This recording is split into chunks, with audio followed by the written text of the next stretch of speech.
Hello, welcome to draw number 10 of the 2024 Cherry Blossom at the Potomac Curling Club. So on our feature sheet today is the Sticks and Stones versus Hufe. And over on the sheet B on the side, we'll have Broomstones 1 Glaser versus Peaky Bloomers. Yeah. Thank you so much for joining us, everyone, here at the Potomac Curling Club, beautiful Laurel, Maryland. Alongside Ken Clark, I'm Steve Kaltenbach. We'll show us here for a second. There we go. Hi, everyone. Yeah, we've got 4 fantastic games lined up for this. As I understand, everyone here has been doing quite well, so we're going to have some really high-quality curling. Over on sheet A, we've got the family battle, Scott Dunham v. Mike Dunham. And then over on sheet D, we've got the peduncle elongation versus Schlanger Danger. Schlanger Danger? Schlanger Danger? I don't know. Y'all can read it. But we're going to be focusing mostly on sheet B. That's going to be our featured sheet, Stick and Stones versus Hufe. And you can see with the first end, Team Hufe with the yellow rocks, they've drawn all the way to the back 8 now, and then put up a guard in front of that. Stick and Stones playing the red rocks. They have already drawn into the top 12. It looks like they're going to try to put up a guard in front of that as well.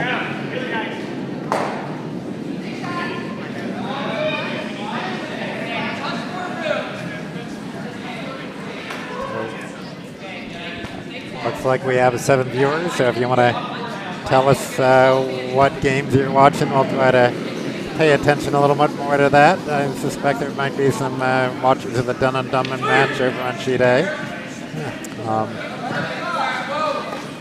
Stick and Stones going through the house, unfortunately. So let's take a look at our feature sheet here. There we go.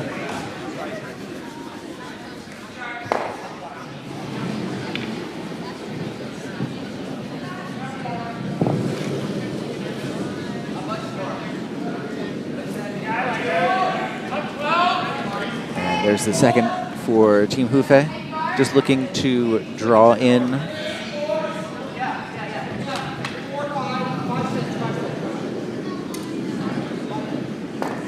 Looks like it might be a... Yeah,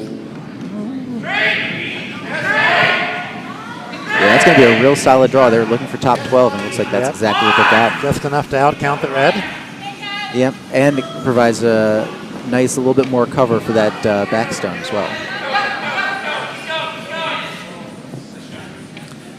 So Stick and Stones looking to get rid of that stone that was just thrown. Voss throwing this. Oh no, that wasn't Voss. Voss is sweeping.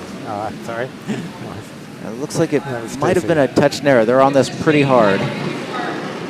They might be catching that guard instead. Well, got rid of yellow, but that was the guard. There was enough rocks that they could take out the guard, so that's fine. Yes.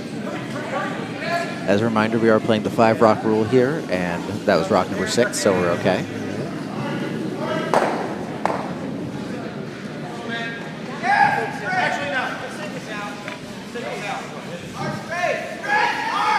Originally calling for a T-line draw, and it looks like instead they're going to try to hit that red rock and spill into the 4-foot.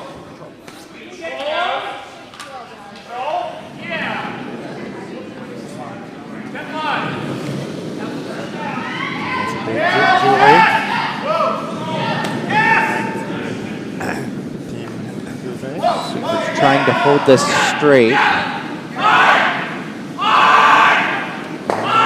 They're definitely hitting, but not much of a roll, unfortunately. So that back stone, that shot rock is going to be... Yellow's still sitting 3 now, but looks like they'll be able to... Yeah, they're going to try to hit that stone on the center line. If it spills back and hits that shot rock, I think that's going to be a bonus, but it's not the absolute goal right now.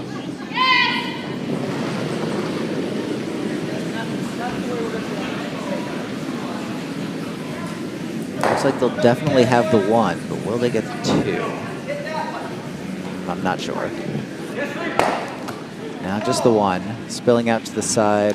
Will that stick around? I think it will. Yeah. Might even be out counting the red.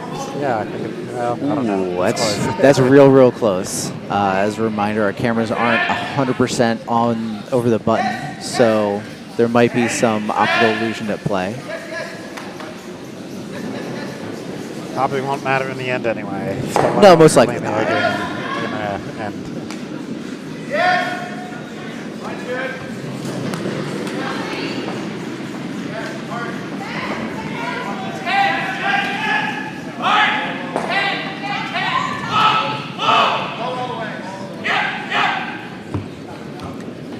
Looking for just a clean draw, trying to cover up the center a little bit more, and they've done so. Just looks like about half into the 8-foot. So similar call, hit, maybe get a double. Yep.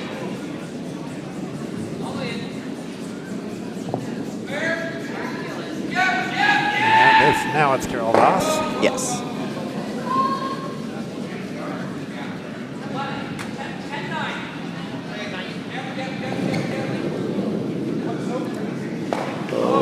It's going to be close. It's just going to nick it over, and they were able to take it out. Red spills out. So now I have to assume that yellow is going to try and just put that back. Yep. Put it back. Why not? It's been doing its job so far the past couple of rocks. Yeah.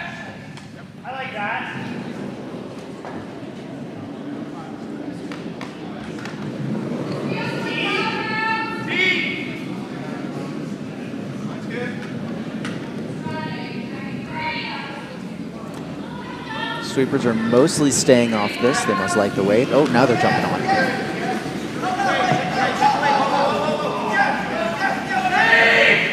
This is still looking pretty darn good, though.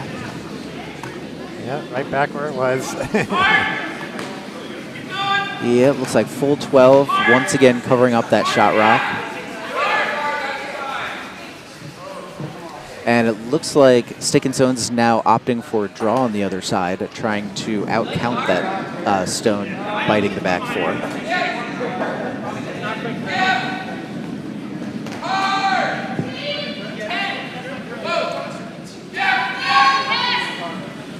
So they're staying off for the most part. Now they're jumping on. And will they be able to get around that guard? It's going to be close. No. Opens up the shot rock, so I guess Hufe is going to try either guarding that or getting another rock in. Yeah, I feel like the play has to be guarding that up. Best shot, I would say, is parallel to those two red rocks, but I think if he spills into the rings and gets another counter, I think he's going to be more than happy. He doesn't want that deeper than, I'd say, the top 8 at the most. Well, if it's going deep, you sweep it to the button. Yes, exactly.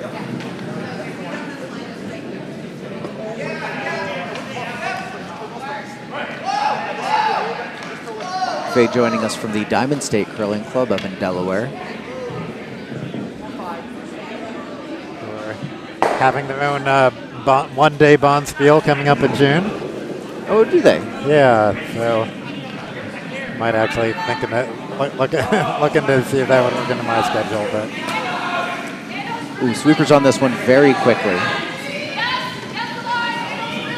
Yeah, it'll be the first Bonspiel for the Diamond State. Oh, good for them. I'm glad. Okay, well, looks like this. Yeah, it looks like this was a bit light and it over curled. So, unfortunately, yeah, that shot rock is still wide open. But their second shot is also important in out counting the red and well guarded. So absolutely, yeah. It's still it's in a useful place. That's not ideal.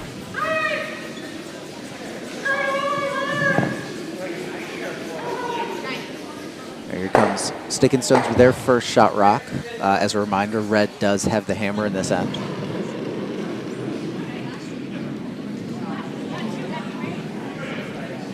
While they're walking, let's take a look at what's going on in the other sheets here. So, I guess are they all on skip rocks? Yeah, I think all sheets are on skip so, rocks. Yeah. Yep.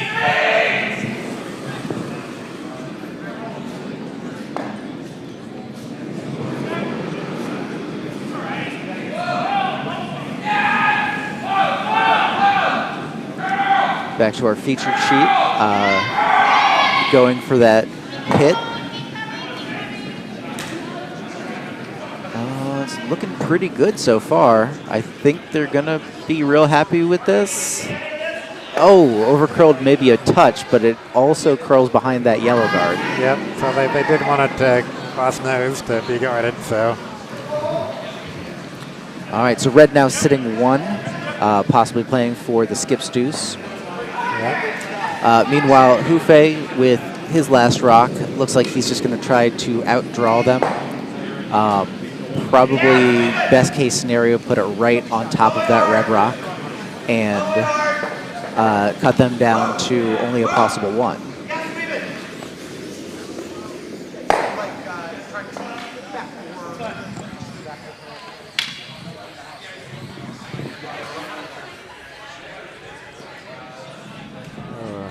Brian Hufe throwing his last yellow here.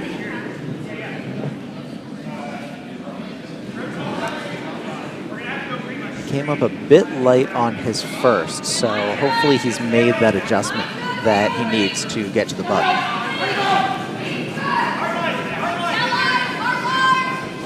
They're trying to push it over. Oh, looks like it's still going to crash on that guard.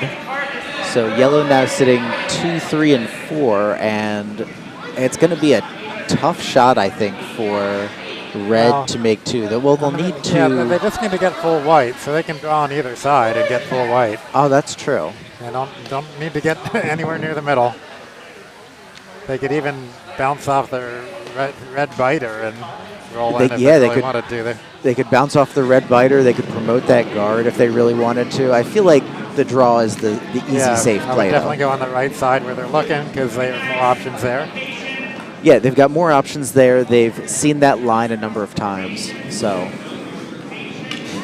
it looks like my guess would be that they are going to have between plan A and plan B, it's going to be the draw and the accidental promote. So on sheet D, this is Hammer coming in right now.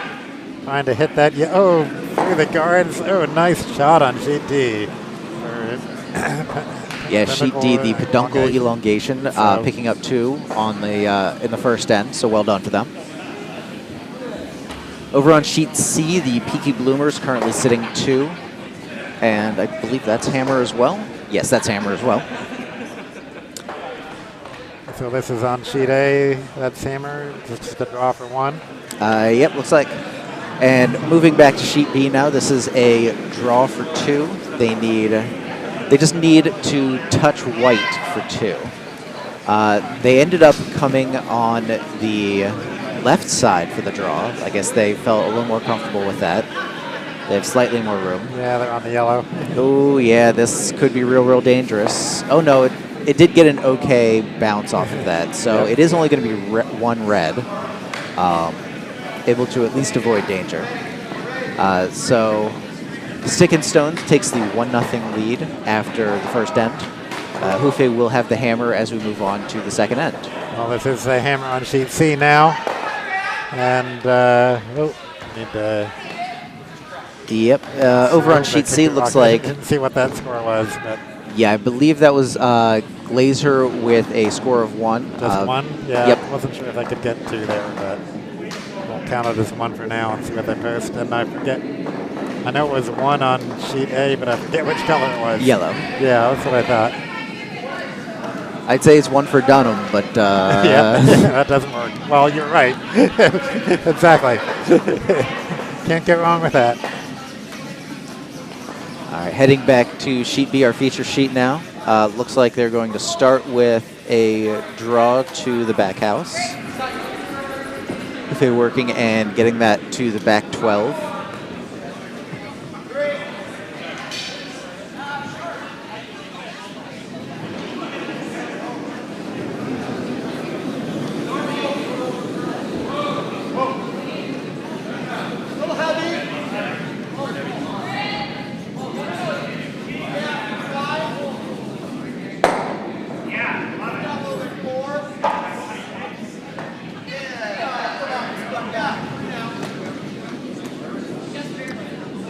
Lisa Andrew going with the corner guard, and that'll look very nice.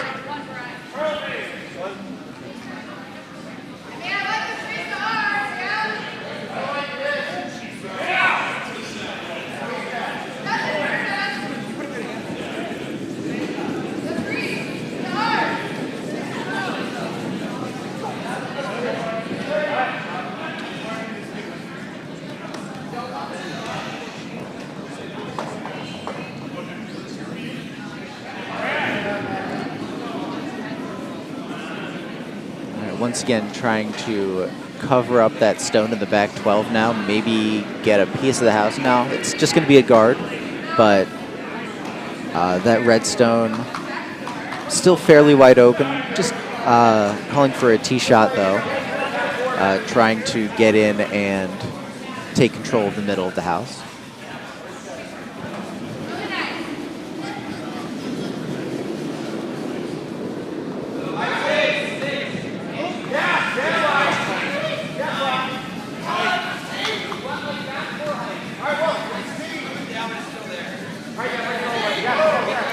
Sweepers on this one, very, very hard. And they are unfortunately crashing on their yellow. They do push it into the top 8, though. A shot rock, but Janice chooses to ignore it for the moment and calling for the draw.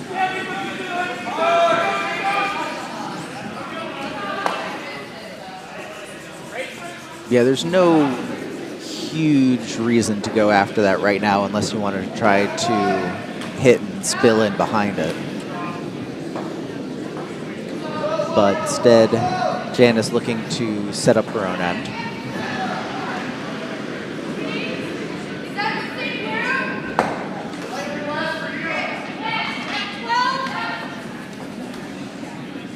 Looks like they're around the guard. Might be a bit hot, though. And yeah, unfortunately, that's going to be swept out of the rings. All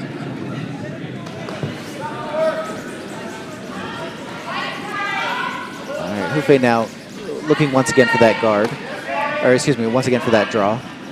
If he can slip it in past that yellow guard, that would be a very nice shot, and Sticking Stones would have a decent amount of work to get at that.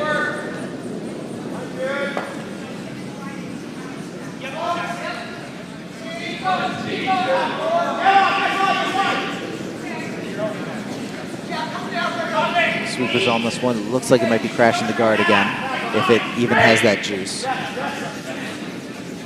And it's going to bump.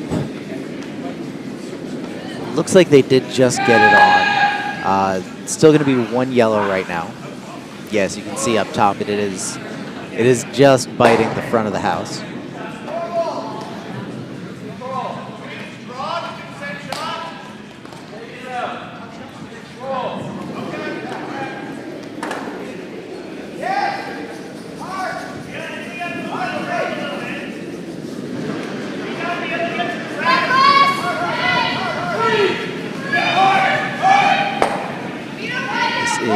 Stacy Slette with, I believe, her second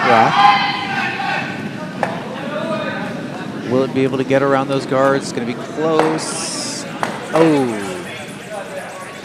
Just wrecking a bit. And it does look like it's going to stick around, albeit biting the back 12.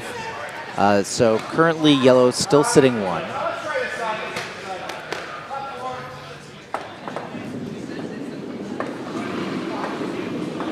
Looks like so far both teams are having a little trouble dialing in their draws. Yeah.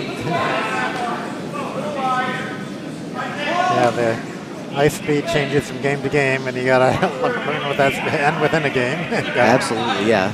And especially with the amount of rain we are currently having here in Maryland. Now that rock is really staying straight. Oh, yeah, it is. Wow. Okay, it works out really well for him, but yeah, not what the call was. Yeah, they were going for a draw, but it just hung out in the edges and would not slow down. But thankfully, they were able to sweep it in as a hit. just push that red out of the rings. So now yellow is sitting 2, I Carol Voss. believe. Looks like Carol was going to be trying that draw herself. And from here it looks a bit hot, but we'll see.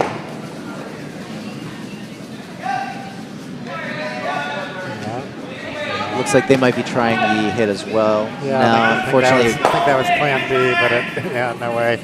Yeah, unfortunately, she kind of got caught in between the two. Yeah.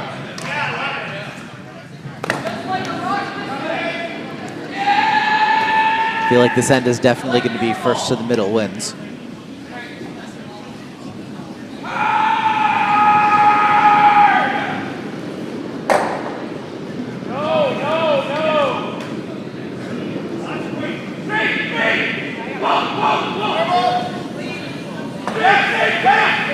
All right, Super's on this one very quickly.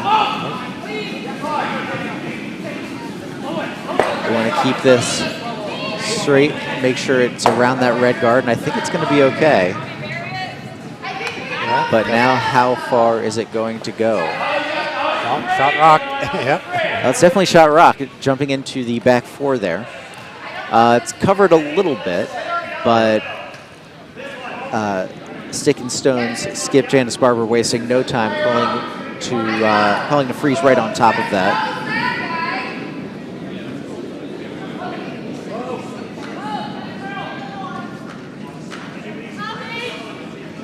Carol Voss, this looks like a pretty good shot right now. Looks like she might have dialed in her weight.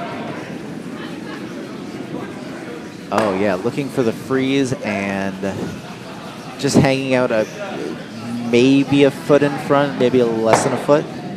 I think yellow is still shot. Oh yeah, by far. Yeah. But it's going to be tough for Hufe to push that red out without sacrificing his own yellow shot rock. Yeah, so Hufe's trying to get 2 now at this point, so I think he's, well, not sure what he's going to do here. Is he trying to... I think what he's doing is he's going to try to run the red guard, straight back, clip the red, and spill it out.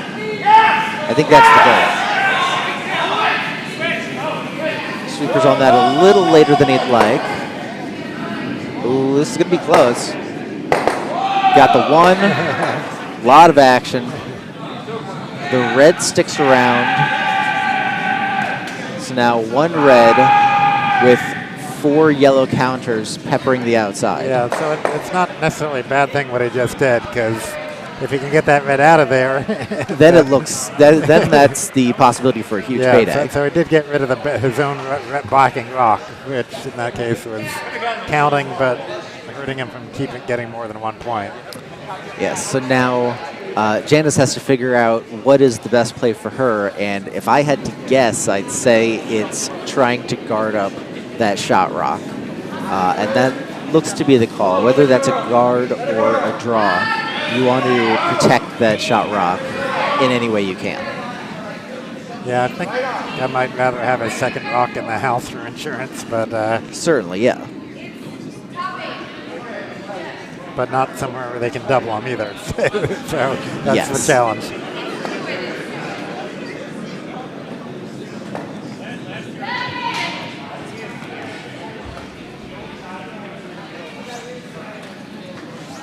All right, from our vantage point, the weight's looking pretty good. They'd like it parallel to their shot rock. I think it's going to go a little deeper, yeah. Okay, that's a good place to be too. Yeah, that is pretty solid. Yep.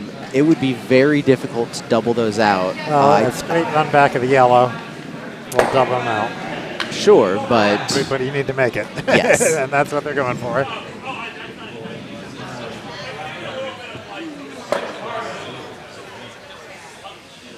yeah, a straight run back of the yellow should be able to get both. It doesn't look like there's going to be anything that jams. So either it'll be a steal or a big end. Yep. Well, this isn't hammer yet. Oh, no, that's not hammer? Okay, Nope. right, that's the first skips down there, yeah.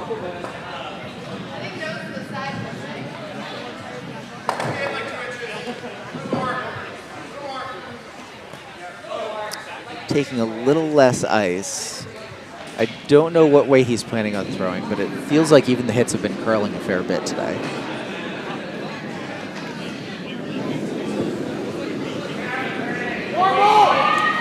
Oh, the sweeper's on this one very quickly. Let's see if they're able to keep it straight. I'm not sure they will. I think they're just going to spill out. Yep, going to jam on their own yellow.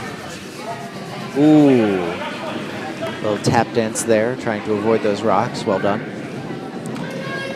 So the reds are open now, for now. Obviously, Janice is going to work hard to guard those up again.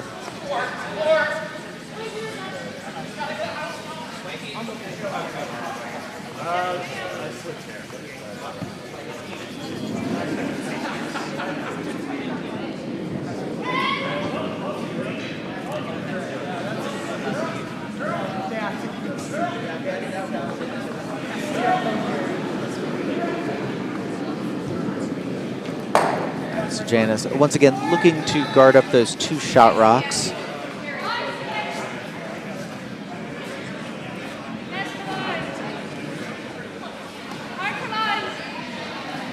And so far, this is looking pretty darn good. She might even be just freezing down to them.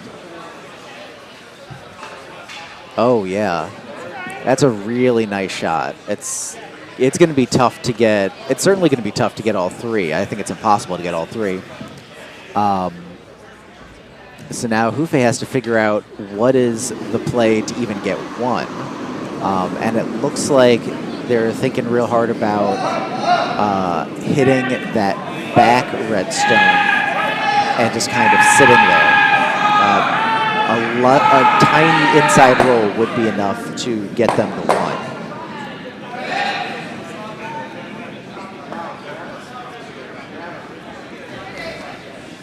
Yeah, you don't want to come with a huge amount of weight here because you don't want to accidentally spill out. So it looks like, yeah, it looks like they're just going to try to hit that stone that is just behind the tee line. Maybe get a couple inches of roll inside and just sit for the 1. Brian Hufe with the hammer here.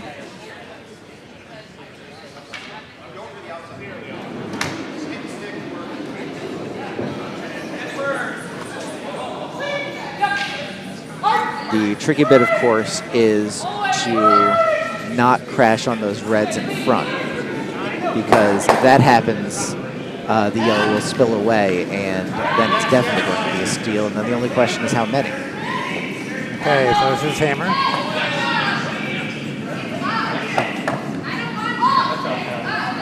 They're keeping it fairly straight. It looks pretty on target, avoiding the yellow.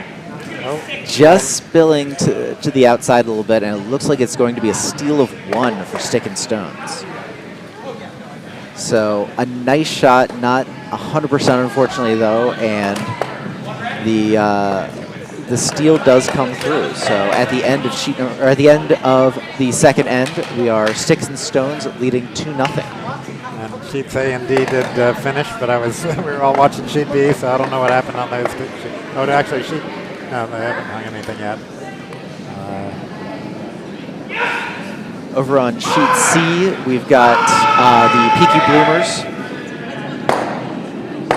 Boom, boom, boom. Oh, a lot of stuff moving lot around. of movement there. Looks like it's just going to be a score of 1.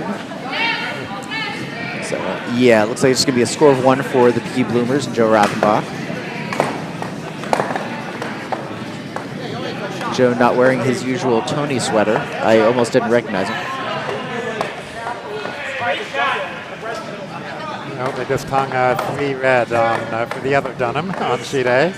Yeah, so over on sheet A, Scott Dunham now has the 3-1 lead going to the third end over Mike. And on sheet D, they just hung 1 yellow.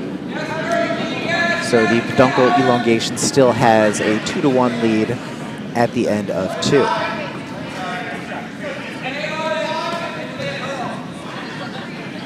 heading back over to our featured sheet, sheet B.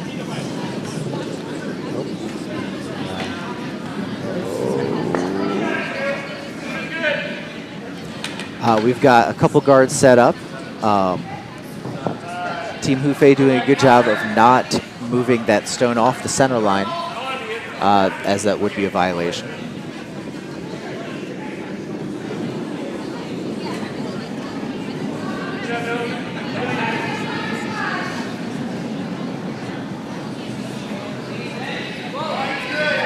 Lisa Andrew here with her second shot, just trying to draw in.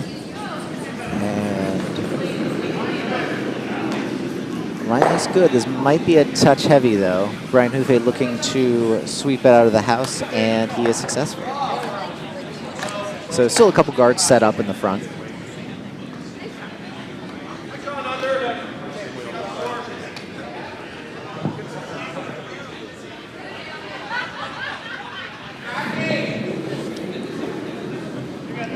You know, we said at the during the second end, whoever gets to the middle first is going to score, and sure enough, that's what happened. Yeah.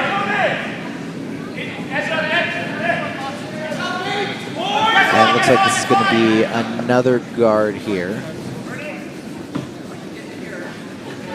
Ooh, will they be able to get it all the way around and in? No, not quite biting. So once again, that center is going to be all jammed up with guards. So whoever's going to get into the house first behind those guards is going to have a huge advantage for the rest of the end.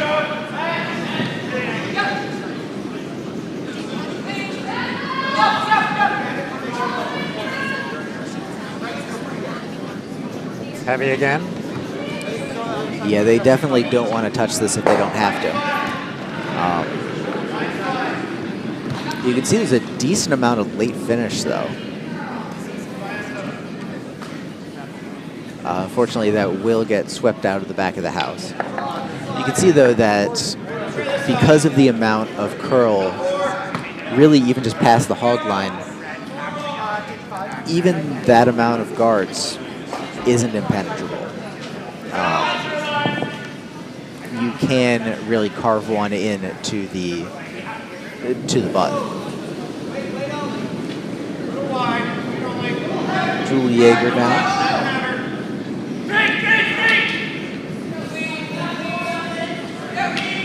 Sweepers just guiding this down. Don't want to go.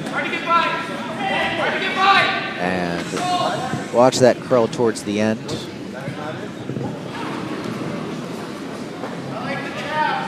Heading into the back eight, but behind, looks like about half buried behind that red stone. So now Janice is, I'd say, most likely going to try to sit in front of it. A freeze is, of course, not, perfect here, but really anywhere in front of it is going to be a solid shot.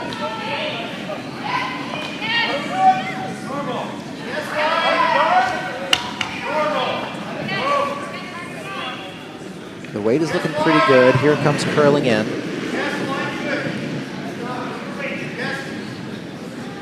And, oh, very nice. Top four right on the center line, almost completely buried behind that red guard. And the way those guards are stacked up, it's going to be really hard to come straight after and run back. So it sounds like it said Hufe is going to try to blow up some of those guards and open up the middle of the house.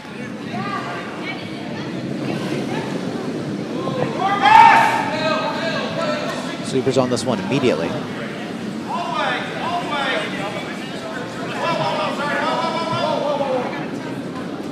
And spilling one into the house, and that's actually a really, really nice shot. Pretty sure it wasn't planned, but getting that yellow into the back eight behind cover actually puts yellow into a very nice position. Now they just need to figure out a way to get that red shot rock. Without it jamming on either of the yellows. Yeah, that's going to be the tricky bit, because the academic play is the run back from the red, but it's going to be really difficult to throw that without jamming on at least one of those yellows.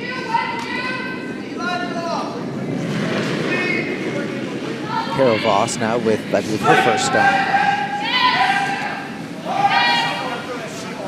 And she's looking to junk up the middle again a little bit more.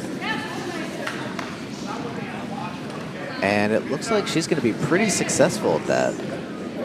Pretty nice high guard. There's a little bit of an overlap with that stone, so the run back definitely going to be tricky. Hufe calling for a normal weight hit here. He might just be trying to pick out that shot rock. So this is Dan Pearson.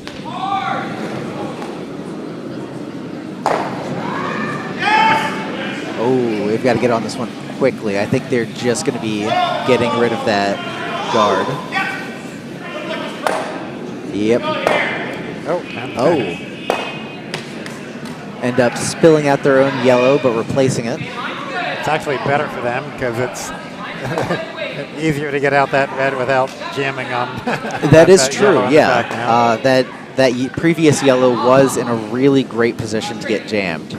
But now if you throw the red run back, if you're able to spill the red guard out to the right, I think that's a clean double. For now, of course. We have to see what Carol will do to mug up those plans. Yeah, she's trying to hit the yellow.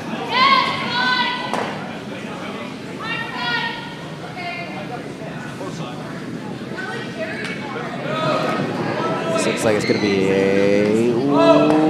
just getting a piece of the yellow, but unfortunately not enough to move it out. Could have had a double there with a tiny bit more, a tiny less curl. Yeah. Got a double.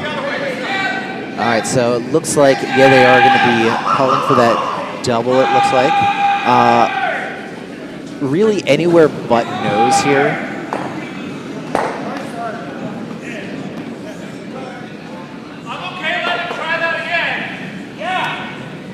This might be sliding past. No, just crashing into the guard.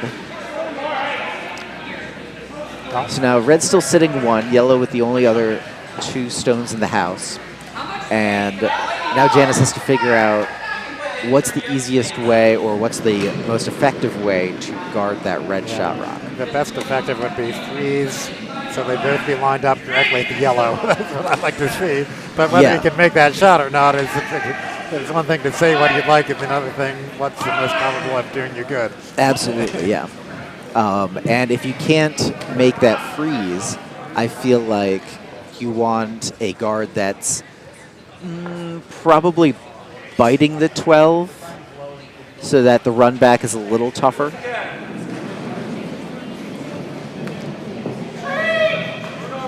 They're coming from this right side here, which seems to make sense. I feel like they've been throwing that fairly often, so they have to get a little bit better idea of how that ice is working.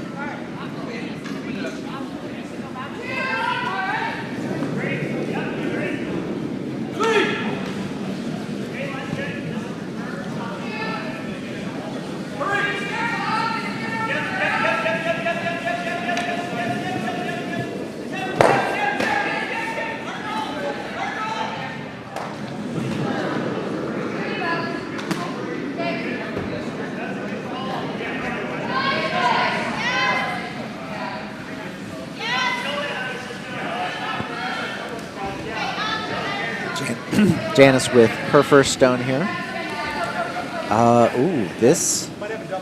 They're going to have to hold this line a little bit because it's looking pretty good. Just getting a piece of their own. Unfortunately, it overcurled maybe 6 inches to a foot more than they'd like. So now there's kind of a pocket in. So Hufe could slam into both of these. The kicker with that is I think the red would jam.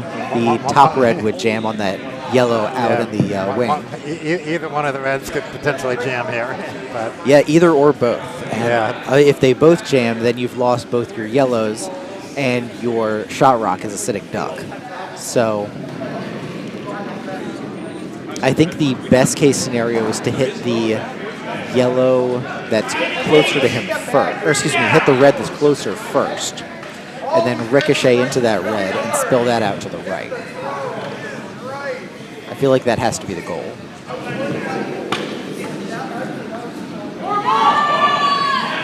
Sweeper on this one very quickly, trying to hold that line. I feel like it's been moving very quickly off the center line. We've got one. They are able to spill that red out and move the yellow over. So red's still sitting one here. And now Janice, with her final rock, has to figure out, okay, do I want to try to freeze to my own again? Do I guard it a little higher? I think, once again, the freeze has to be the perfect play. But what is the play that you're going to make? Or if you tap back your red so it freezes on the yellow in the back, that would work nicely too. That would, yes, because that would also cover up the button with the shot you threw. Oh, not the button, but the red. or hides the button. Not sure, that's what I mean. Yeah, cover it. I know what you meant. But yeah. Not, So it looks like they are just going to be playing the draw.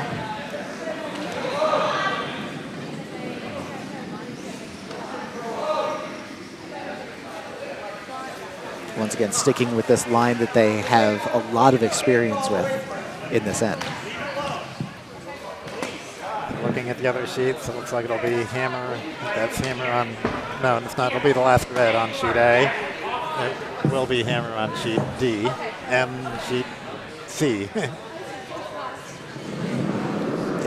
Sheet C looks like red will be drawing against 2. Yeah, not quite there. Back to sheet B. Janice with her final stone. Looks like the line looks pretty good. Might be a little lighter than they wanted, but they want to make sure that they cover up that red as much as they can. And it looks like they are just going to leave maybe half, maybe 2/3 on the other side. So this is really a golden opportunity for Hufe. If he is able to push that red out, that would be probably at least 3, if not 4, if he's able to stick around. Yeah, the key is to not hit it on nose or it's going to jam. So he's either got to hit it either side of nose. Yeah, job 1 definitely has to be hit that red shot rock. So on sheet D, we're watching hammer coming in. Just got raw temper, it's going to crash. Oh. Okay, steal a 1 yellow for Schlinger. All right, over on sheet B, that final stone coming down. Looks right now it's going to be well away from the guards. It's curling in. Let's see if they're able to get a piece of it. They've got it. Nice. Oh, very well done. For yellow, and on sheet C and sheet A, it's both hammers coming in right now. Sheet C is going to crash, leaving 2 yellow. 2 yellow on sheet C. And I think it's going to be 3 yellow on sheet A. Unless it gets, yep. Yellow on the yellow. Okay. Yeah, so a very yellow end for all 4 sheets there. Yeah, so a total of 8, 9, 10 yellow points in this end for yellow.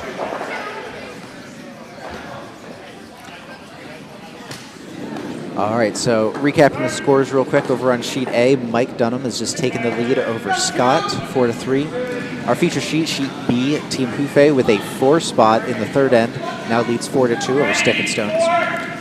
Peaky Bloomers has the 3-1 advantage over Broomstones Team Glaser, and Dunkel Elongation and Schlanger Danger.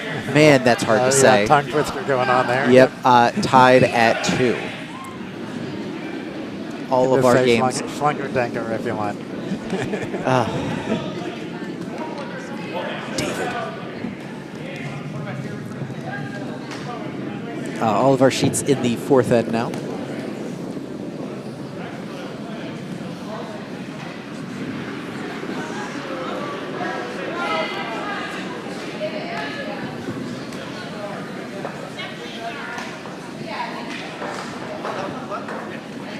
Looks like we've got a fairly standard beginning to the end. Both teams really favoring covering up the middle at the beginning of an end. Yeah, we've seen that all 4 ends, is that right, I think? Yeah, usually covering up the middle is pretty advantageous to the team without the hammer, but Hufe worked it to perfection last end, going for that 4 spot.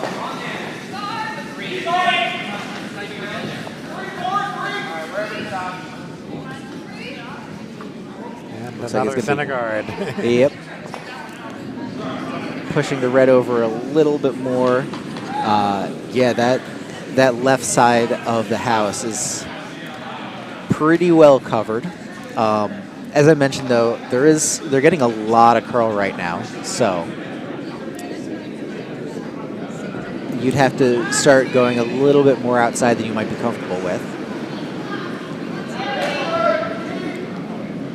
Red now looking to draw in, it looks like. This might be a touch heavy. We'll see if it sticks around.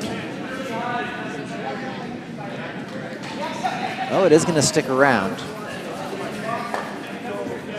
Hanging out in the back 12. It looks like there's a little bit of cover there, but nothing that Hufe is going to worry about right now. So he's going to go ahead and call for the draw as well. Try to outcount that, try to sneak around behind that yellow center guard.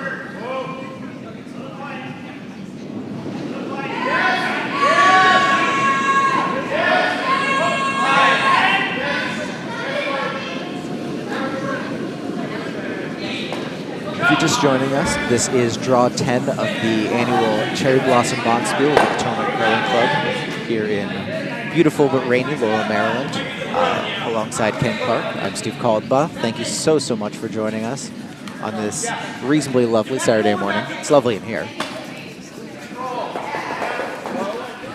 Team Hufe looks like they are going to come all the way down and freeze on that back shot rock. So yellow now sitting 1.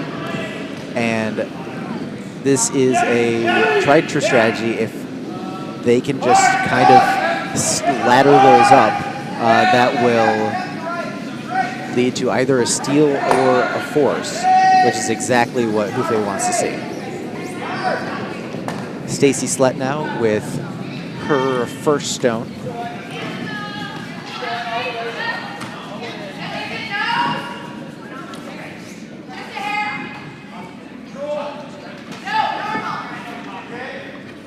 Looks like it's going to curl and slam right into those as well. A little bit of separation.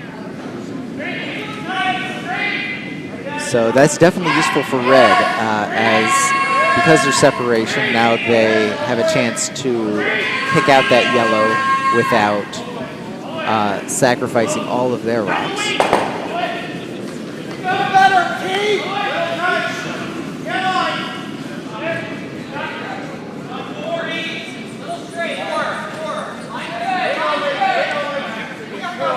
Yellow coming in now, they're trying to carve it over as hard as they can.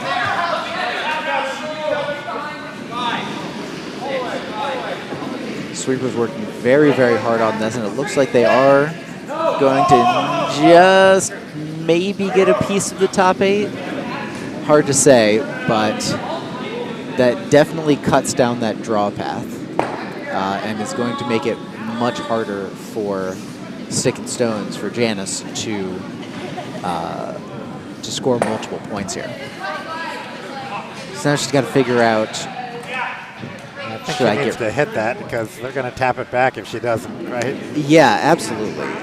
Right now, it's really in the way of any plan that she has. But it looks like she's calling for the guard or for the draw instead.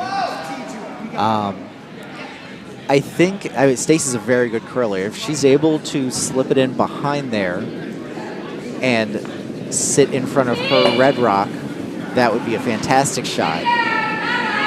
But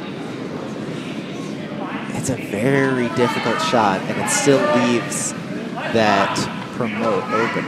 And instead, it looks like Stacy might accidentally be promoting the yellow on her own. Yeah, moving it up, and Brian Hufe putting it right in front of that redstone.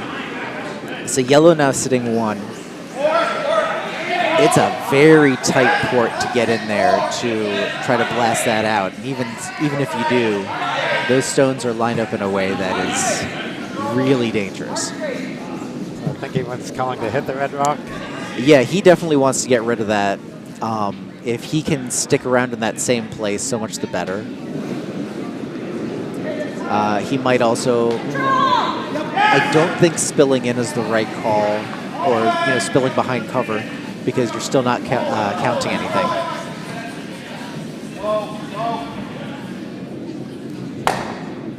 No, it's just going to be a hit and roll away. I think at this point, Brian's going to be perfectly happy giving up a 1 in this end. Because, yeah, Janice is saying, I have to play the draw. With after putting up a 4 spot and seeing the ability that Stick and Stones have to steal, you don't want to give them too many opportunities for multiple points. So forcing them to a single is a fantastic result for this end for Hufe. This looks like it's going to be a very nice shot. Sneaking in behind, covering up a little bit of the button.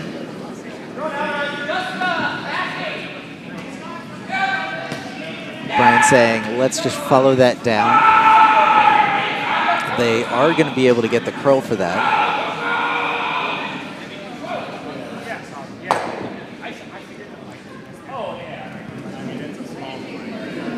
Dan Pearson now, the vice for Team Hufe.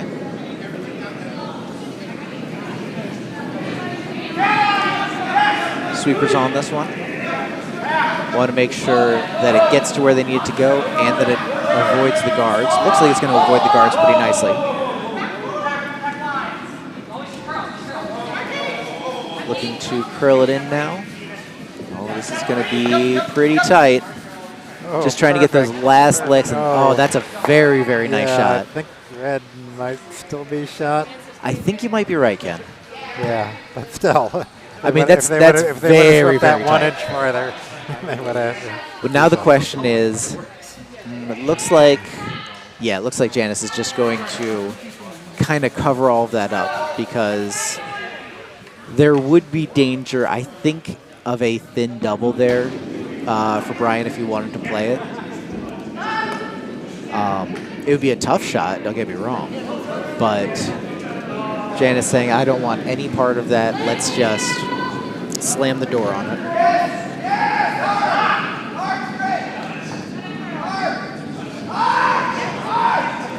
I would say it looks like both teams have really gotten a better feel for the ice now. Ooh. Oh, as I say that. Carroll slams into those yellows. Looks like yellow now sitting 1, unfortunately, as that spills right covering the pin. And now Brian has to figure out, well, what can I do to lock this on? And he wants to throw this just in the top 4, covering up that yellow shot rock. Just corner freeze to the red second rock. Yeah. And it would be a tough shot for Janice to figure out, I mean, how even to get 1 here. Yeah, exactly. Yeah. Somehow you need to bump into that red, but you don't have any good run back opportunities. No, and any sort of upweight hit. I mean, maybe you could slam into that redstone that's biting the 4 and hit it sideways, but that's some Briar shot stuff. Yeah. Even more impossible now that Brian is looking to put it right. Oh, that might be going a little bit deeper. So now this is interesting. It looks like there's a little bit of a pocket here for Janice. And the question becomes, will she be able to put it in there and maybe push that yellow shot rock? She probably only needs to move it 6 to 8 inches for that red rock to count. Yeah, I mean, so you can hit the outer red and move both those yellows. That's a really good point. But I don't think that's what she's going. I think she's trying to hit that yellow directly, but I'm not sure that's going to work for her. Yeah, I do agree that hitting the outside of that outside red rock with a good amount of weight would be the right call. It's definitely a tough shot, but it is probably the easiest shot you have. That being said, Janice has been throwing draws pretty much all day, so I'm not sure she wants to move from a very comfortable weight for her to something that's that she hasn't thrown all that often today.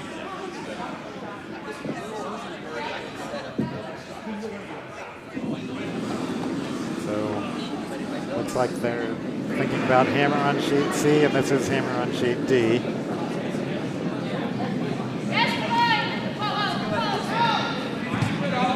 That actually looks pretty heavy. They might have called the head instead. The question is, will they be able to get it? Oh, yes. Oh, that worked. Very nice shot from Janice. And on sheet D, that was a draw for 2 red. So we need to take a closer look at that. I'll see her. Oh, there you go. Thank you. Yeah, so it looks like red is sitting 1 now. Brian Hufe thinking about what he wants to do for his last shot. If he is able to push that red shot rock out, he would be sitting 3, which would be obviously fantastic. The question is, what sort of weight will get him around those guards and pushing that red out? I think he's going to need... Ooh, that's a lot of ice. I feel like he would need a hack, maybe even hack to bumper to push that out. But that looks more like draw ice instead. So on sheet C, that looked like a steal of 1 yellow. All right, so the Peaky Bloomers upping their lead a little bit more over Team Glaser out of Broomstones.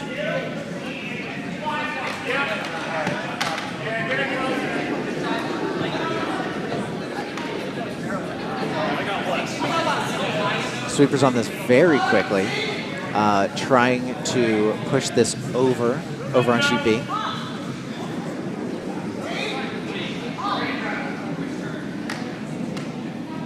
Definitely looking for the draw. It's got to move quite a bit, though, if it wants to get any piece of that red.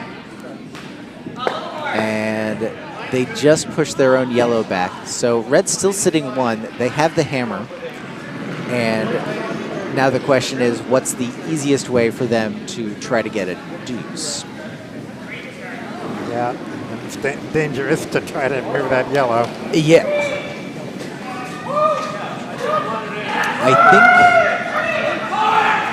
I think if they were able to nose that yellow or just get to the inside of it, they might be okay, but seeing where they're putting the broom, I feel like they're just going to kind of take their 1 and throw it away. Move on.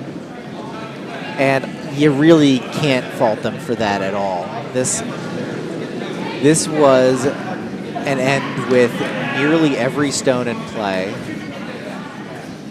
I think, yeah, only with that final stone, only 4 did not make it in play. So that's going to be a 1 red there for stick and stones.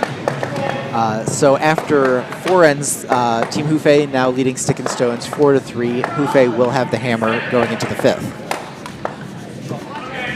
Over on sheet A, they're still on the 4th end with one of each Dunham stone left to throw. And Scott Dunham about to throw his last yellow. And over on sheet D, it looks like a deuce for the peduncle elongation. So they now lead 4-2 in that game. I'm showing sheet D over here on the side, so there's just a miss there. So Oh, sorry, I wanted I was actually intending to show sheet A. Let's go to sheet A here on the side. That's what I wanted.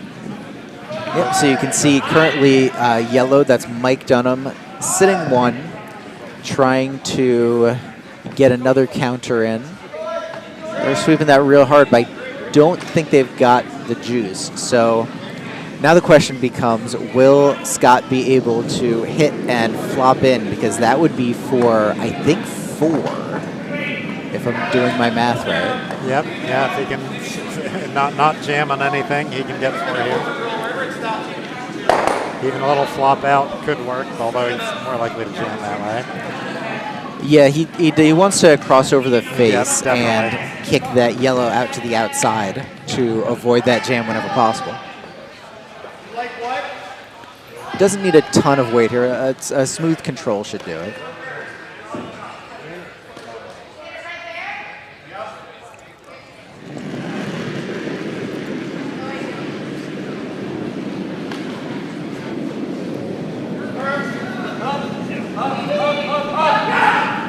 Sweeper on this one very quickly, trying to hold that line. Looks like they're pretty happy with it, though. Yep. And yeah, that's going to be 4 for Scott Dunham. So Scott is going to take the lead over Mike. I believe that count now 7-4 going into the 5th end. All right, so let's look at the octo box here. Get an idea of where all of our teams stand. After 4 ends? Yep. So you see Scott with that big 4 spot, taking the lead over Mike Dunham, 7-4. Hufe in our featured sheet has the 4-3 lead and the hammer going into the 5th end. They are just finishing up lead stones there. Peaky Bloomers have the 4-1 lead over Team Glaser, and the peduncle elongation over in sheet D playing the Red Rocks have the 4-2 lead over Schlanger Danger.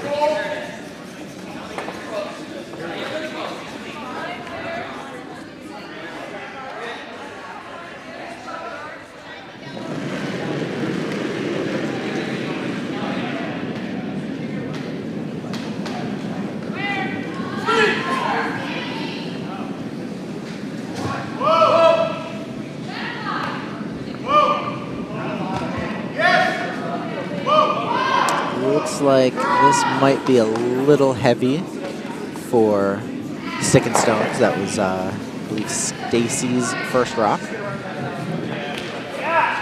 So still a pretty wide open house here. Stick and Stones has a corner guard, and they've already guarded a draw on the wings. Very nice. Meanwhile, Brian Hufe with a couple corner guards on the other side. Yeager now looking to draw in, most likely behind that yellow guard that's closer to the center line.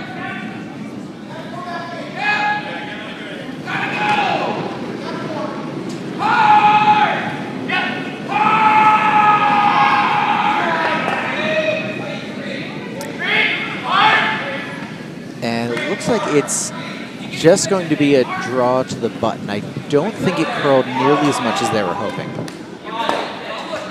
So that shot rock wide open, and Janice wasting no time in calling for the hit, looking to spill out behind those yellow guards now.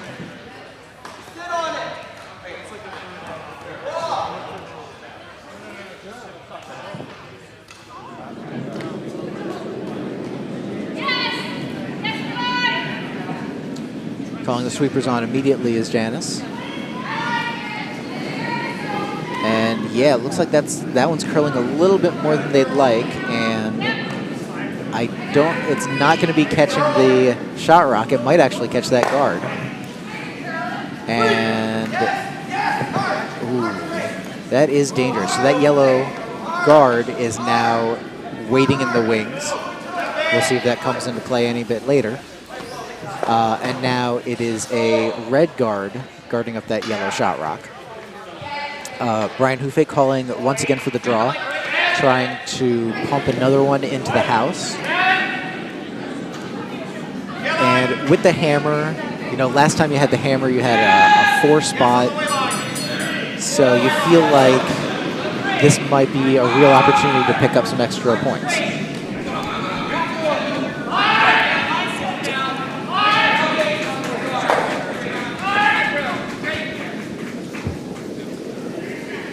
And yeah, that's going to be a real nice draw in.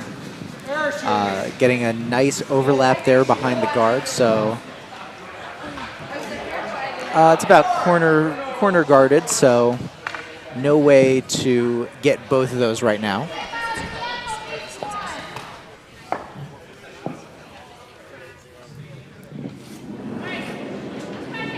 So now Carol Voss, the vice for Team Steak and Stones. Janice trying to figure out what she would like to do.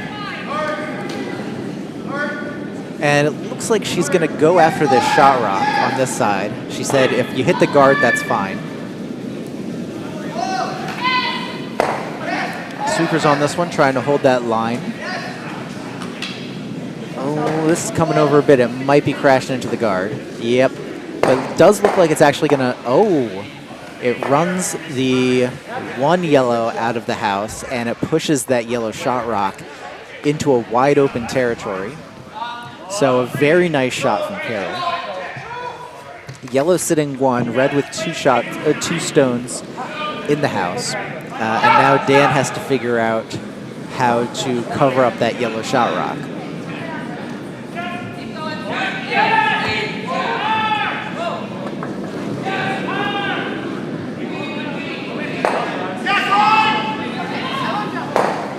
Sweepers on this one very quickly, trying to hold that line. Looks like they're just going to hit that, flop over a little bit. And, ooh, that is tough for second shot. What do you think, Ken? Yeah, that's kind of that center line kind of is messing with my calculations. That's too close to call, I would say.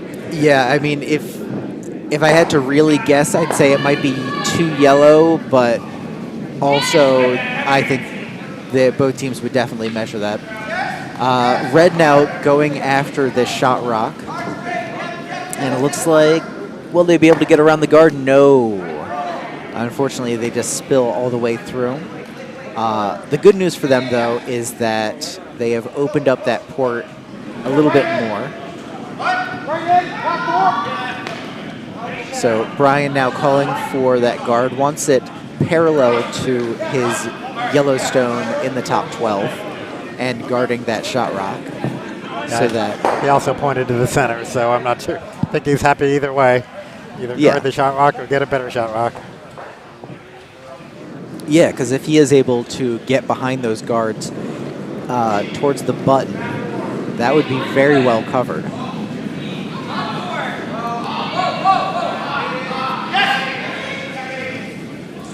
Trying to hold that line a little bit.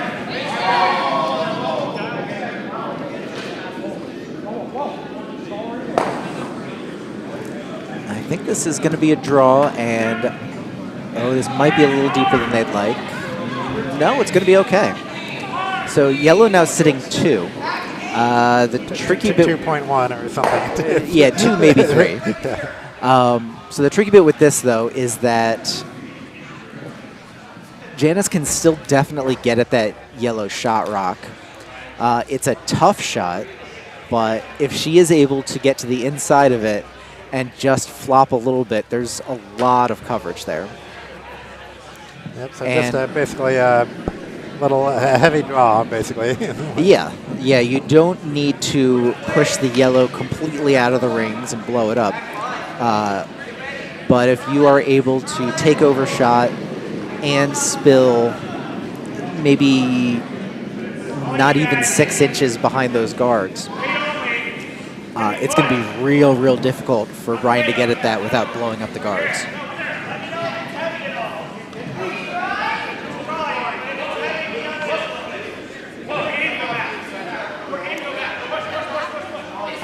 Getting interesting over on sheet A. A lot of rocks in the 4-foot there.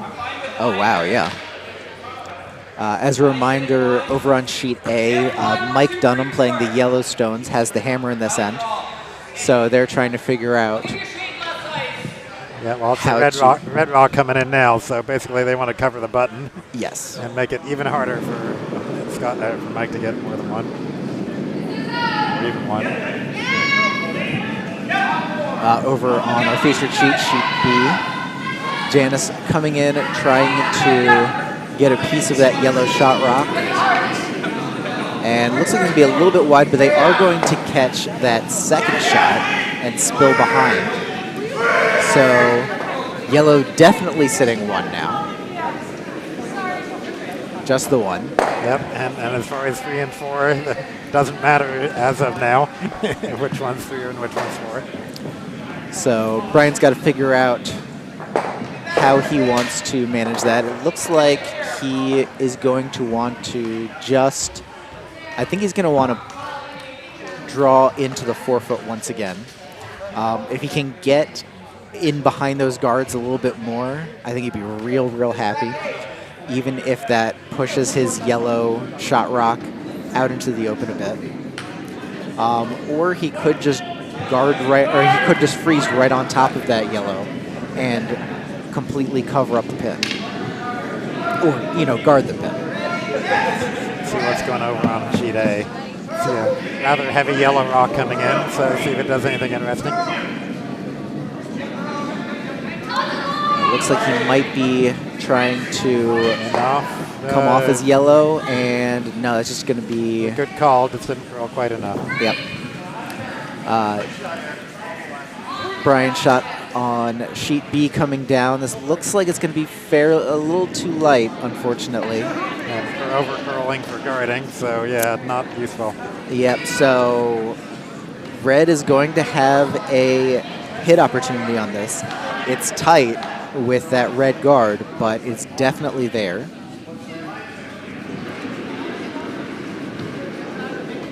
And if Janice is able to make this shot, then we have the same question we had before, just on the other way.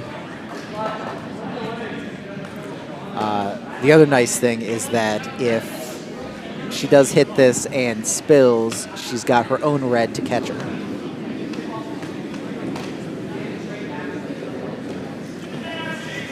We do have scores on sheets C and D. Sheet D, Peduncle Elongation was able to steal 2 in the 5th end. They now lead 6-2.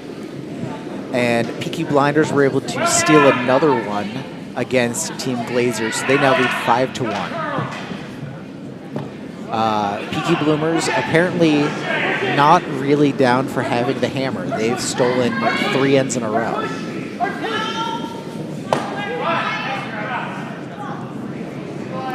All right, over on sheet B, Janice's final rock coming in.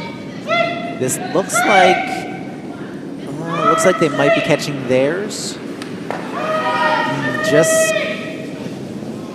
spilling in behind that Yellowstone. That's a bit of a tough break. So yellow definitely still sitting one with the hammer. And the question is, if they can get the red out, or are they going for 3 or 2, basically? Yeah, if they get the red out and stick right there, then they've got a shot for 2. They're trying to figure out if it would be 3. We need to double out the 2 red, the maybe red and the definitely red. Yeah, I mean, they could do that. But if you really needed the points, that's what you go for. But they're up by 1 already, so getting 2 is just fine. Yeah, I think that the safe play is definitely the draw, and I'd say on the side that no one's really been using. But it looks like instead they're going to... I'm going to guess that's just going to be a soft hit. Just try to tap that red in the back 8. Just back a couple of feet out of scoring. Rocks in motion now on sheet B.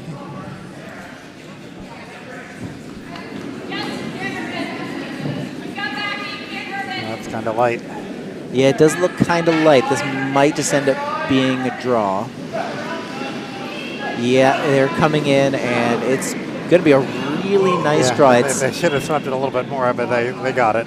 Yeah, I do believe that's going to be 2 yellow. They're taking a look now just to make sure. It's definitely 1. Vice is trying to figure out.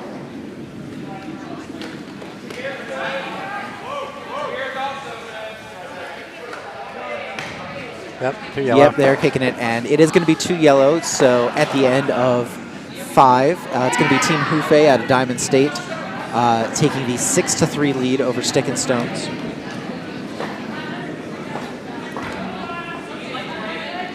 And we will get you a score on sheet A as soon as the 5th end wraps up. You see here.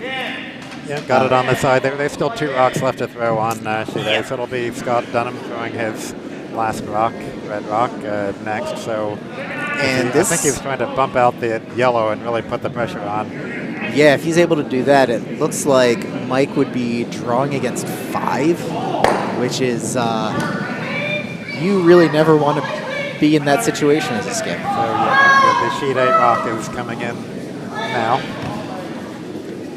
And oh well. So that definitely changes the calculus. I can't tell who's shot rock now. It's only 1 point either way, but I think it's yellow actually. So yeah, I think you might be right. Looks like the way the camera's set up, it might be yellow. In which case, Mike is saying, let's just draw for 2. That might have been the worst case scenario for Scott. Yeah, really, that's I mean, I appreciate the aggressiveness because, like I said, forcing your opponent to draw against 5 is the sign of a great end, no matter what. But, yeah. Well, at least he can afford to give up 2 here anyway. Yes, with the 3-point lead, you know, going into the next end, still up 1 with the hammer, you still feel like you're in control of the game.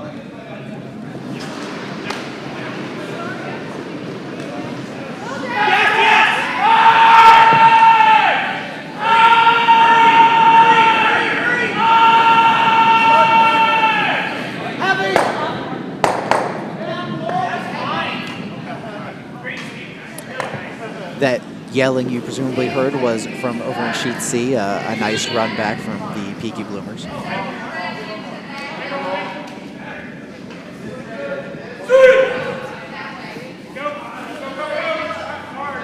Just draw to the 4 for the Hufe. Yep, over on Sheet A, looking to get that one. Oh, unfortunately crashing on the guard.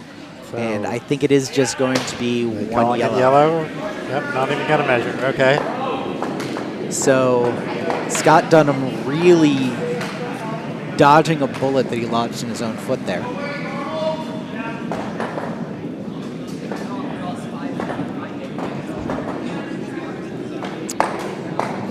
And over on our featured sheet, Stick and Stones playing the Red Rocks. Unfortunately, tossing that through. Looked like they were going for the hit, and it just did not curl nearly as much as they were hoping.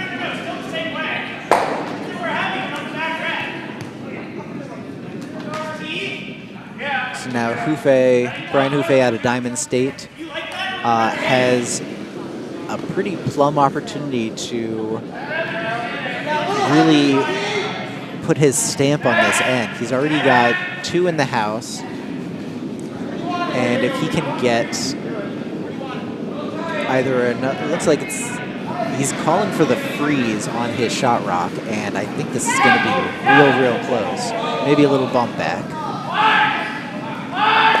Yeah, just a little bump, but that is really nice. It's hard to tell from this angle if that stone in the top is biting the top 12 or if it's just off. I didn't even look at it, but it may not matter in the end anyway. Yeah, so. Either way, it's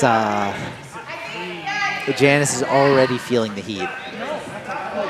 And so she's already got to figure out a way to start getting some of these reds out of the way. Yellows. Excuse me, the yellows, yes. Yeah, and she's got to, and the bigger question is how can she score multiple, she's got to score multiple points here, really. Yeah, definitely. So looks like, oh, this is going to be a real nice hit and spill just behind guard. That was very, very nice shot. Yeah. Stacy Slette getting one out, pushing the other stone well out of the way, and flopping in behind cover. But Hufe is hoping to run back the yellow, so. Problem with only having one rock of cover. Yeah, that's kind of the weird bit of being a second, is you can throw an amazing shot and the other skip is just like, all right, take it out. Unfortunately, the only thing Hufe is able to do is take out his own stone, leaving that red stone completely unguarded. So what do you do with Janice now? You split the house, hit the yellow to split the house. Do you freeze to corner freeze to the yellow? I wouldn't mind that either. But she's going for the freeze, yeah. Yeah, he's looking to either freeze or just draw to the top 12 to try to work towards multiple points.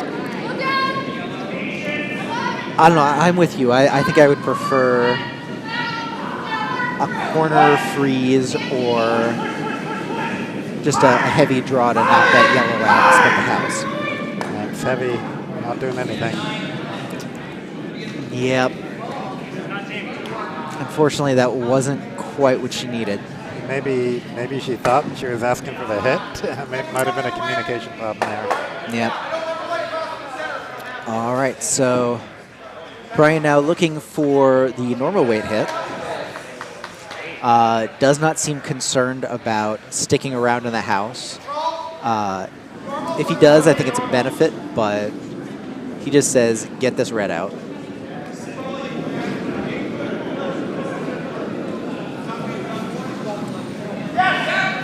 Sweeper on this very quickly. Even for a normal weight hit, this is still moving more than he expected. Spilling out to the wings now. This is a very nice setup for Hufe. 2 on the wings. Even though he doesn't have hammer, he's already starting to shrink the house a little bit, start to really put pressure on Janice. Janice now calling for the freeze onto that yellow currently shot rock.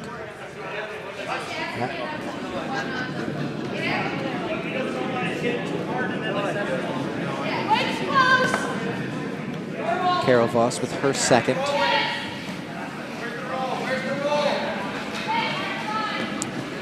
Super saying the weight was pretty close. And it looks like they've judged it nicely. Line looks great. Yeah, it's going to overcurl. Yeah, it's going to overcurl just a bit. Unfortunate. Just sitting third. Yeah, they should have jumped on that a little bit faster. And Brian says, yeah, let's just get rid of it. If we're the only stones in the house, not so bad. And I think at this point, he's also more than happy to sacrifice that yellow stone. With a 3-point lead without the hammer, you want as few rocks in play, I think. Now, you don't want to hit this on the outside, though, and spill that red into the forefoot. And unfortunately, that's exactly what just happened. So now Janice has the opportunity to cover that up a little bit. Calling for right on the center line. And I think depth isn't as important here as line. You have to cover up that shot rock in some form or fashion. Oh, they're gonna have to push this over. It's gonna have to curl quite a bit, I think. Definitely lighter than they'd like, and I'm not sure this is going to curl over. No, that red stone is still going to be completely open. So now Brian, with his first, immediately calling for the hit. And I think he's perfectly happy to sit wherever. Yep. All right, as we go back to the Octobox, getting a look at our other sheets.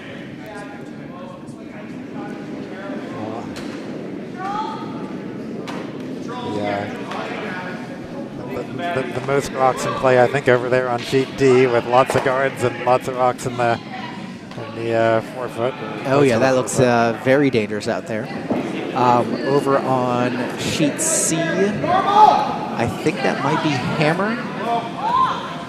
Oh yeah, that is Hammer. And yeah, Team Glaser might have just been able to get one there. Oops. Yikes, I don't know what happened there. Sorry. Yeah, they're kicking in. Not work as planned. Let's, there we go. Too late anyway. Yep. I do believe that was one red. Waiting for confirmation on that, though. Okay. I'll call it that for now. But. Over on sheet D, an absolute mess in the house. And guards. Look at those guards. Wow. Oh, my goodness. That is Brian Dauernheim trying to figure out what he needs to do to get maybe anything here. Schlanger Danger definitely needing some points here after giving up the steal of 2 in the previous end. Looks like they're going to try to run that yellow back into the house.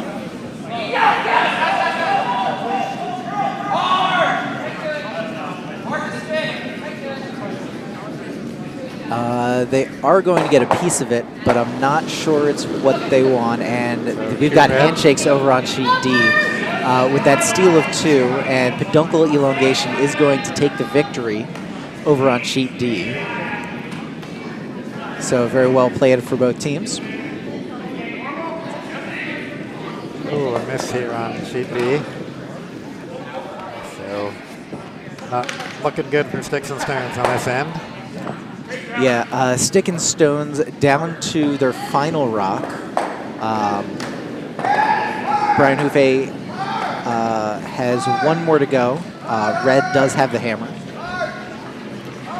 So Brian looks like he's just going to draw in and try to force Janice to draw against 3. My guess with that ice is that he's just going to try to cover up that shot rock even a little bit so that Janice has to play a tough draw or an even tougher hit.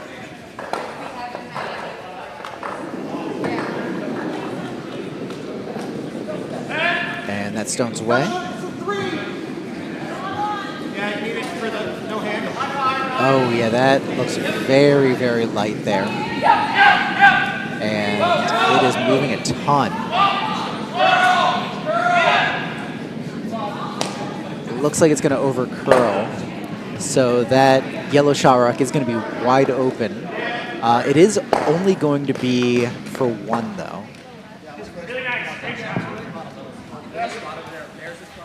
So I feel like Hufe still has to be really happy with the way this end went. Yep. You know, you've got a 3-point lead. Your opponent can only get 1 at best.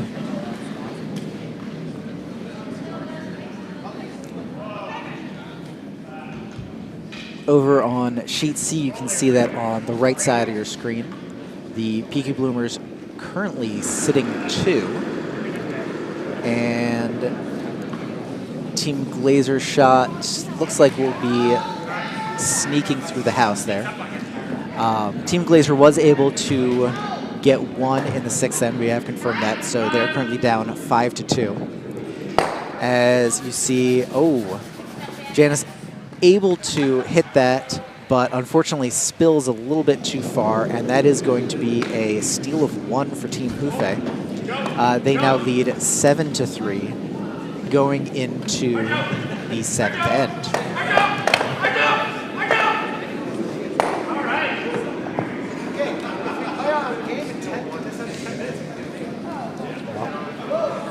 See what the house looks like over there on sheet A. So just yeah, sheet A looks like it's been a pretty clean sheet for this end. We are in Skip's Rocks, and Mike just moving Scott's shot rock a little bit closer to the button. That was Mike's first stone. Scott has the hammer in this end, up 7-5. So now Scott has a couple options here. Does he split the house? Does he try to... Yeah, it looks like he is going to want to split the house, make the double as difficult as possible.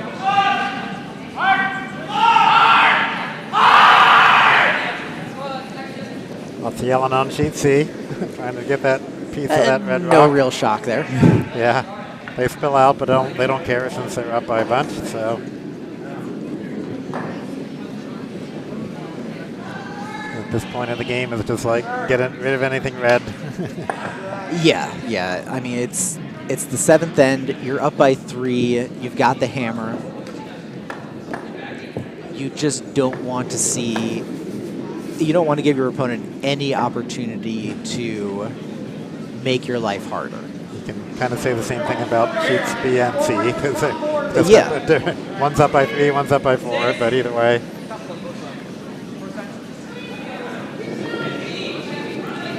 Over on sheet A, looks like that draw is not curling nearly as much as they were hoping, and it's just going to get pushed to the back of the house, and it is still going to stick around for second shot, though.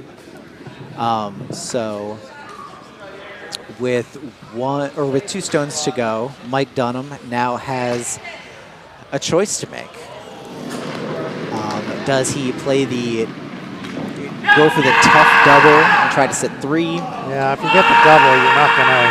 I don't think he'll stick around. I don't think there's a way to get the double and stick around. Yeah, I think it's a very, very tough shot. But you're down by 2 to an opponent who is literally family. Yeah. So at this point, you might as well try the weird stuff.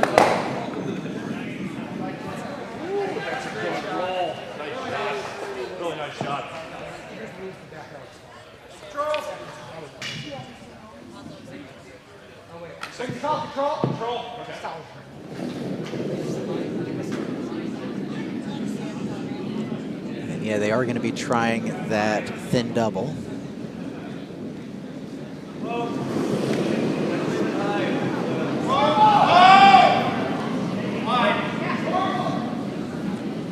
Keeping an eye on sheet A. That stone is coming down, trying to hold that line as best they can. And it looks like they're only going to get, whoa, just pushing it over. And unfortunately, that is still red 2 there.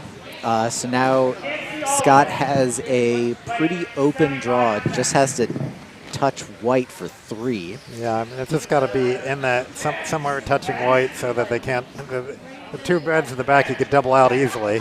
Well, this is hammer. Oh, this is hammer. Yep. Okay. Glad somebody's paying attention. So yeah, that's a tough break for Mike, but really a plum opportunity for Scott here.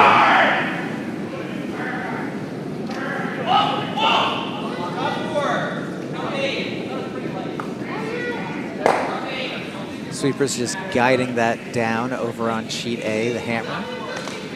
Again, really just want to make sure that they are somewhere in the 8-foot.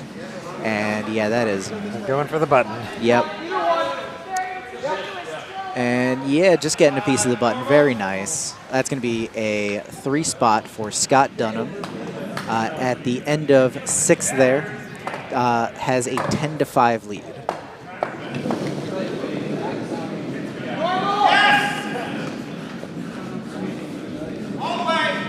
So jumping back to sheet B now is Julie Yeager, the second for Team Hufe, looking to get a piece of that shot rock, instead spilling the guard and spilling out. As we said before, getting rid of anything red is good. Yeah. Yeah, you're up by 4. At this point, you want the cleanest sheet possible, essentially. And that's just what they're asking for on sheet C. Get the red out.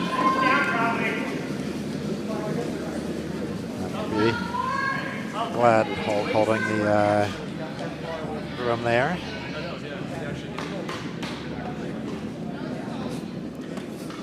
Sheet B, this draw might be a touch heavy. Let's see if it's able to slow down.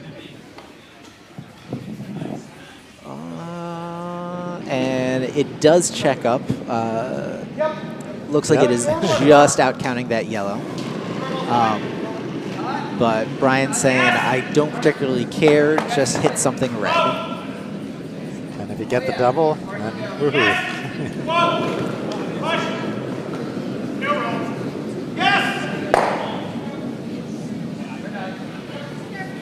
Looks like it's curling a lot. Yeah, calling the supers on this very quickly. And looks like they're definitely going to get 1 and just the 1. Which, again, more than happy with. There's a lot of opportunity here for Brian Hufe to just kind of salt this game away.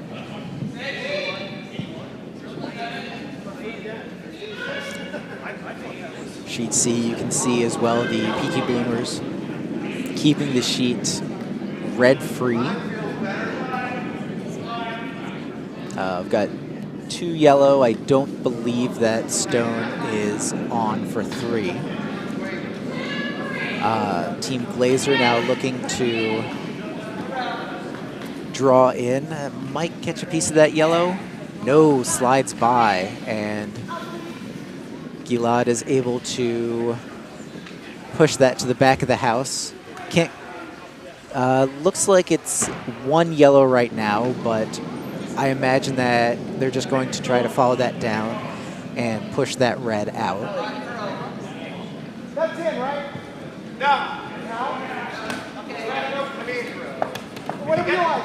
You're watching there. Meanwhile, over on sheet B, once again going for the hit on this red at the top of the house. Yeah, they were discussing whether to try for a double, but they decided that was too dangerous. Let's just get 1. Yeah, take the 1 out, and if it ends up being able to get the other one, cool. They've got the 1, and that's all they'll get. Trying to roll the yellow as far to the outside as possible, so that if the red ends up open on their next shot, they've got a shot at it. Oh, kicking the stones away on sheet C, so I think that was, what, 1 yellow or something? I'm not sure. Pretty sure yellow scored there. I believe you're right.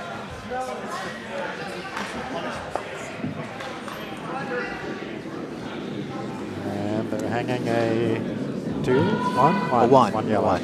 So yeah, it was 1 yellow for the Peaky Bloomers. They now lead 6-2 at the end of 7.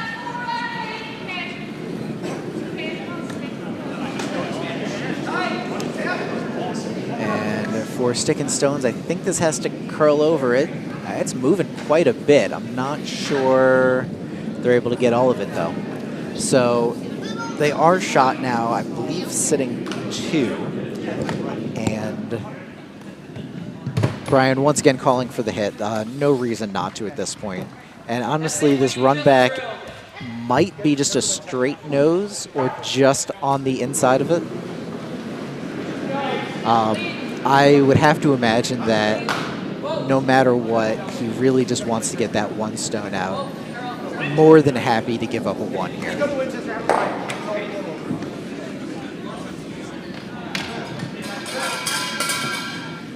Well, there's the bell, so I think that means this is the last end. Is that what that means? I believe we usually do finish the end and play 1 more, but most of these games are in the 7th or 8th end already, so time shouldn't be a big deal. Let's take a look. This yellow stone might be coming to the one on the back. Yep, gets both of those out. So really, again, anything that gets a red out is a good stone for Hufe in yellow. So now Stick and Stones has to figure out, I believe this is their first skip stone. So they have to figure out what's the way we can get multiple points here. And I suspect it's going to be the goal is going to be freeze on their own.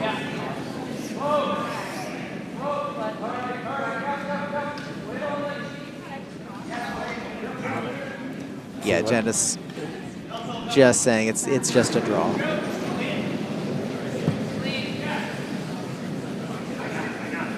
On sheet A, nothing too exciting going on there. Boom, there goes the yellow.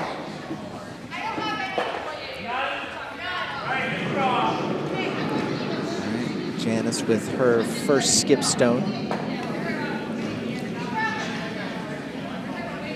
Looking to build up some protection for that shot rock and put another counter up. Looks like this might come down to the back one. And yeah, it's just gonna push that back a little bit. Sit half buried. Red now sitting 2, a very nice shot. So now Brian and Julie trying to figure out what's the best play for them. Like I said, giving up 1 is not even close to a big deal. So it looks like they just want to draw in, follow that red stone in, sit right in front of it.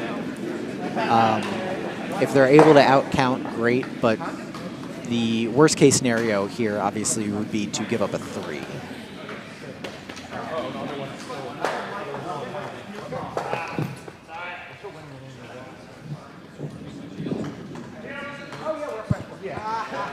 I love it now.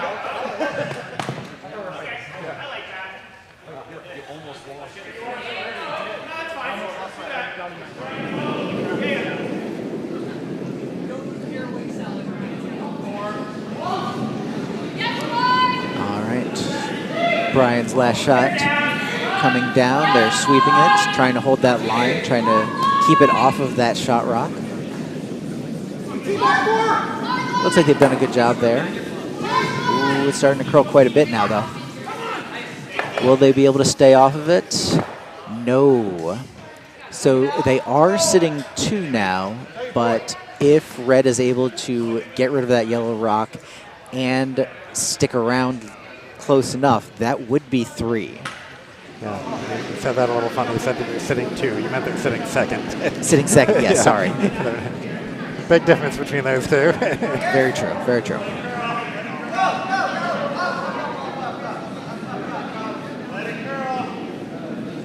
So yeah, Janice has to figure out the right angle for this. They definitely want to kick that yellow out to the left. Well, they're also discussing the draw here, just draw for 2. I'm not really sure I agree with that. I feel like down 4 with the hammer, like you need the points, but they are going to go for the draw. They're going to go with what Janice feels comfortable with.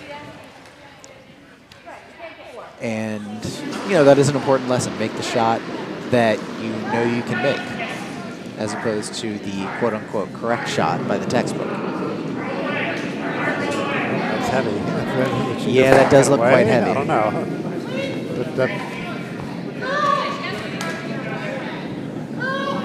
Yeah, I'm not quite sure what was going on there, but looks like they've thrown it away. 1 red. So score now is 7-4.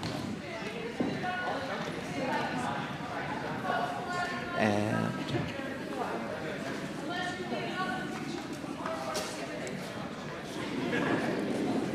okay.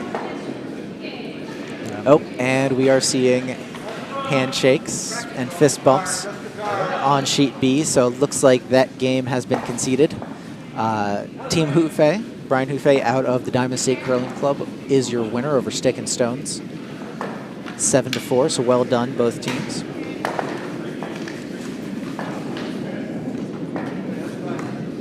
So let's take a look.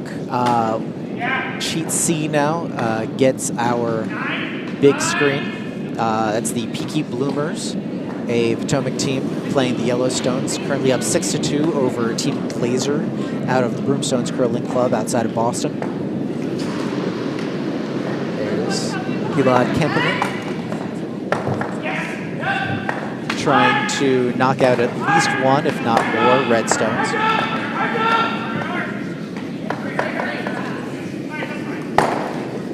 Gets the one out. Red sitting one now.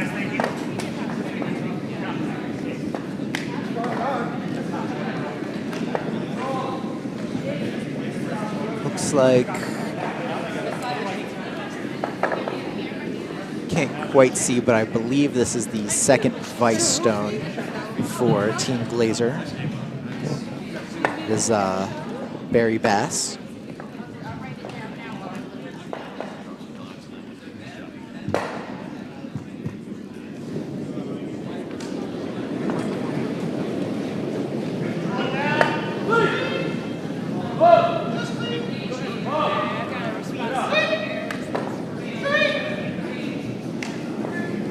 Barry looking to kick that yellow out. It might jam though. Oh, and it does. That is unfortunate. Red does spill to the right and guard up that yellow a little bit, but Gilad says, no, let's just get rid of it. Or a double. That now actually sets him up for a double, so he's yeah. Bit unfortunate there. I think they need, nose I think would do it. If they, looks like they also want to come across the face and spill towards the inside. If they do that, they might want to hit this a little thinner. But there's a decent margin of error here to hit this and get to both of them.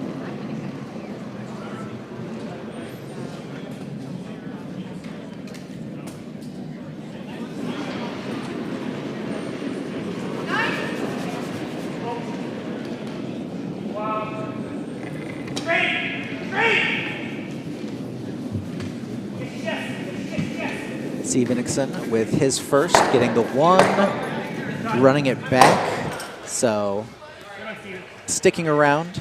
Yellow now is sitting 2 as Team Glaser now.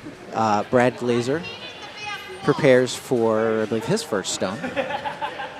And it looks like he's going to play the hit as well. You see handshakes over there on sheet A, so. Yeah, I imagine that Scott Dunham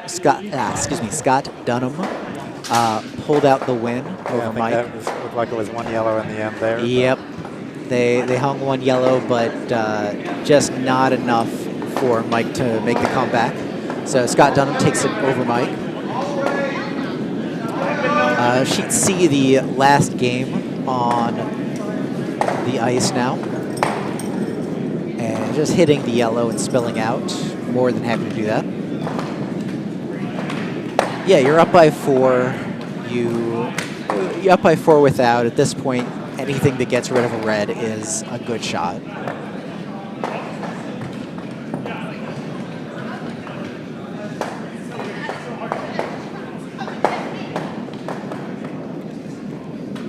Enochson now heading down for his final stone, just looking to push out that last red.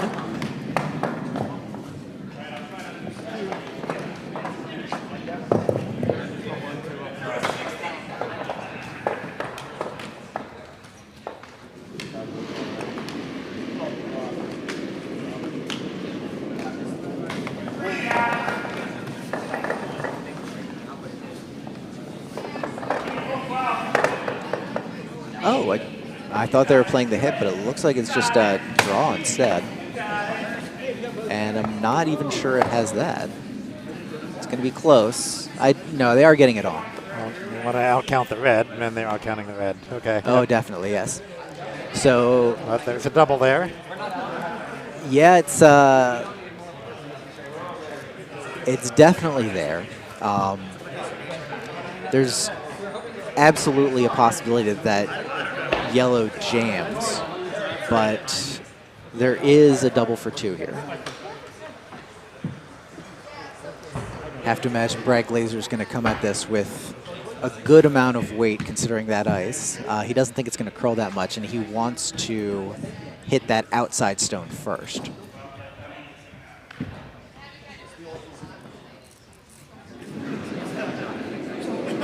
So the hammer.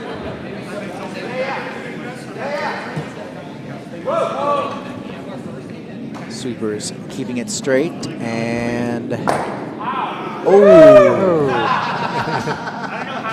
Splitting the uprights there. A bit unfortunate. Wow. Yep, thought they had it. Yep, so that's going to be 1 yellow in the last end, and we have handshakes as well. So the Peaky Bloomers, Stephen Enochson and company, are taking the victory over Team Glaser, and they will continue on. All right, so as you see the final scoreboard for this 10:30 draw, we want to thank all of you who've joined us today. As a reminder, we'll be back. When's the next draw, Ken? 12 something.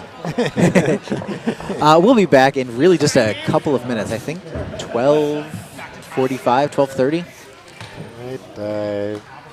Right, no, not till 1:15. Oh, 1:15. Yeah, they're doing okay, the scrape in here. Great. That means we can get some lunch. So yes, we'll be back at 1:15. So another 45, 50 minutes or so. We'll be back with more great curling action from the Potomac Curling Club. Hi, everyone. Once again, I'm Steve Kaltenbaugh alongside Ken Clark. Thank you all so much for joining us, and we will see you at 1:15.